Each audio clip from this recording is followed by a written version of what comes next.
E-foil lessons with Foil Surfing Hawaii are a progression. We start with the balance board and remote safety class. And then we get into the water with a Coast Guard approved life jacket and radio helmet so you're in constant contact with your coach at all times. We practice the knee riding position, and as you accelerate, you move your knees forward as demonstrated to keep the nose of the board down.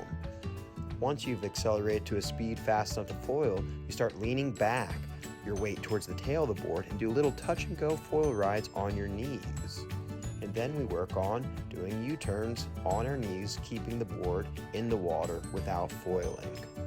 Once you can do that sufficiently, we get to our feet by doing our pop-up.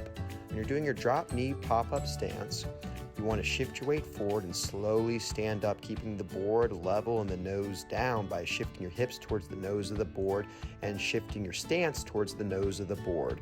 Once your stance is towards the nose of the board, we accelerate to a speed in which you can foil, and we start to keep the board in the water and do slow toe side and heel side turns. Once you can do that sufficiently, we move our stance back a few inches and slowly move our hips towards the rear of the board and do little touch and go foil rides where we briefly come up on foil, then move our hips again towards the nose of the board and back into the water.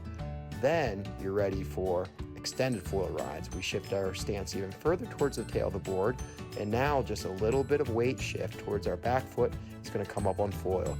A little bit of weight shift forward brings it back into the water. And that's how you e-foil.